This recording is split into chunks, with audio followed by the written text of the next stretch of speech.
Finish her!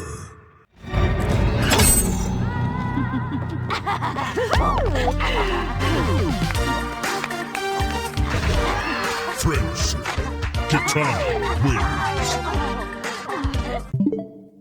What the fuck is this baby shit?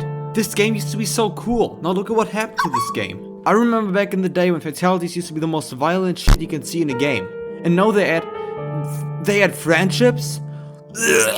I mean, how am I supposed to keep playing the game? People are just gonna make fun of me for playing such a baby game. I used to love this game, I really did. But Warner Bros, you know what? You just took it away from me.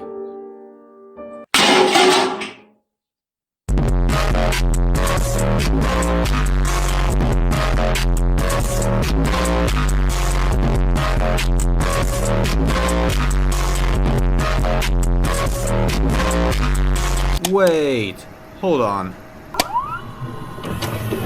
How could I have been so blind? The clue to find the most violent and scariest game has been right here on the box the whole time.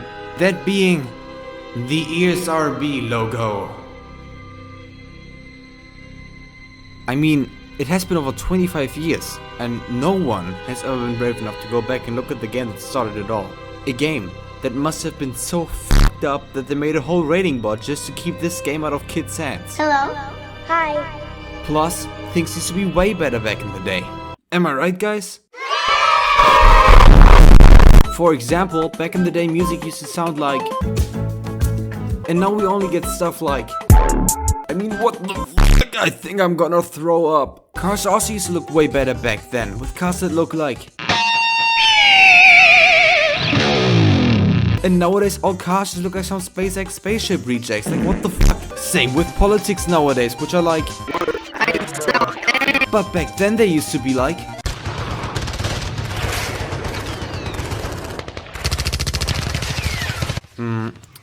Maybe not that one, but you get the idea. So going by that logic, if I want to find the most f***ed up game, the scariest game, the game that will make me shit and piss my pants the most, I just have to find the game that is responsible for the ESRB rating board in the first place.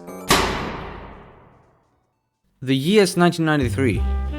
Bill Clinton just became president of the United States. Sexual relations with that woman. Now famous YouTuber iCarly was born, and parents all around the world were going batshit crazy over 2 video games. December 7th, the first congressional hearing on video games was held. The hearing was a result of 2 games in particular, those being Mortal Kombat, which, let's face it, must have been quite a violent game to see at a time when most games looked like.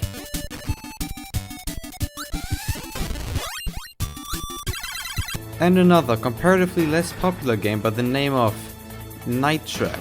An interactive quote-unquote horror game in which you take the role of a special agent who is tasked to monitor a group of girls who are having a sleepover. Well, the jury demanding an age rating for Mortal Kombat seems rather understandable to me, but what could this game have done to spark such a public outcry and make actual politicians say stuff like, I would not want to date that kid, frankly. I was moved by your statement, which is one that parents must all feel, which is they wouldn't want their daughters going out with a boy who had just been playing one of these video games. Wow, Jessica, I really had a nice evening. Me too, Jimmy, haha. What a pity I played that video game last night, huh? Huh?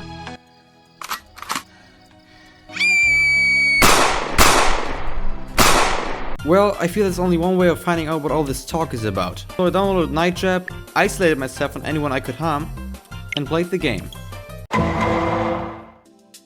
I'm disappointed. I mean, don't get me wrong, I've had a fun time playing this game, but it was neither as violent or as scary as I envisioned it to be. Basically all I got was a campy horror movie that prompted me to press a button every couple of seconds. And not even a good one at that. But I digress. I guess I should tell you about the game now that I spent way too much time on it. The game starts off with the leader of the SCAT unit, SCAT of course standing for super cool and trendy. Yeah.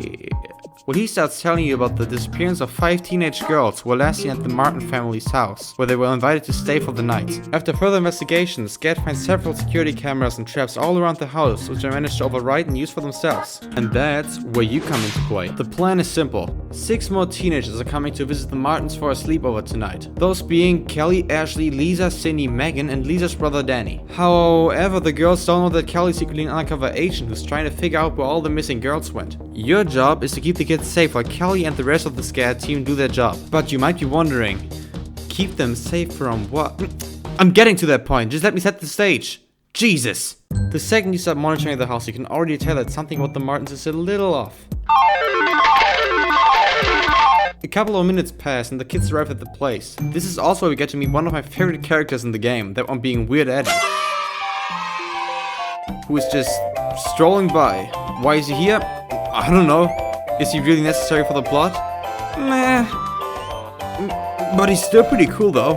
As the kids decide to go to the lake, the Martin boys come and they meet Eddie. Hi, Eddie. Bye, Eddie. Nice of you to drop by, Eddie. Oh, and let us know when you want to die, Eddie. Yeah, I think the Martins are the bad guys. And what the fuck is that? These things must have been walking around the house the whole time without me even noticing them. But at least it didn't hurt any of the kids. And I also get to drive the traps now. Pretty sure I just killed a man. After that, Mr. and Mrs. Martin leave the house to deliver some sort of package to the Augers as the kids come back and start party rocking. Of course there are more monsters attacking the house, but for story's sake I'll just keep in the ones that are important from now on. After a bit, a SCAD soldier tries to breach the building, but he gets jumped by monsters and fucking dies. Then he walks in on the monsters harvesting the soldier's blood and gets attacked. A couple of scenes and another failed SCAD breach later. Okay, good night, thank you. We find one of the girls in the bathroom getting attacked by another group of monsters. Meanwhile, Kelly went away from the other kids to search through the Martins' belongings and hopefully find some clue on what's going on in the house. However, her thinking out loud led to one of the Martin boys finding her. She's the best agent you have, SCAD? What the fuck? Fucking unprofessional. He then starts to threaten her with his RGB eyes, but luckily the other kids enter the room. Kelly then leaves the house with another girl, where they meet Eddie, who caught them off guard to say the least. He then tells Eddie that the monsters they've been seeing throughout the night are the Augers, who suck blood to survive, and that the Martins are vampires. Oh, and then he gives Danny a gun. Sure, why not? I guess. Fast forward a couple of minutes and... Huh. So he told Kelly and the other girl to leave the house, because she reminds him of a girl he used to love. After which Kelly called a SCAD soldier who told her they were gonna come in and save the kids. Then he died. Yep. After that, there's a long scene where the girls run away from the Augers until Mr. and Mrs. Martin finally come home and find out that the Augers have been at their place the whole time.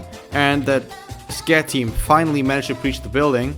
Freaking incompetent shitbags. Mr. and Mrs. Martins then tell the soldiers they don't think they've done anything wrong. Shots were fired, the Augers start attacking the soldiers, and Kelly runs for her life. You just activate a couple of traps here and there, trap the family members, and bada bing bada boom, happy end. Or at least one of the endings. You see, there are actually 6 possible endings to the game, ranging from Kelly becoming a vampire herself to you trapping her after the game.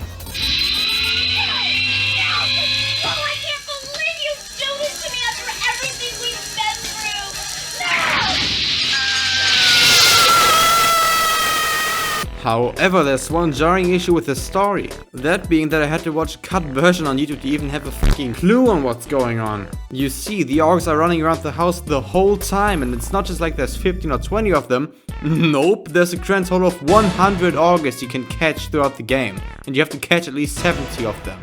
Which means that you don't really have time to look at all the story parts going on, and even if you wanted to, it's not really possible to catch them all in one playthrough, since many of them happen at the same moment. Okay, but I'm sure the gameplay makes up for it, right? Well, not really, like, not at all. No, it doesn't.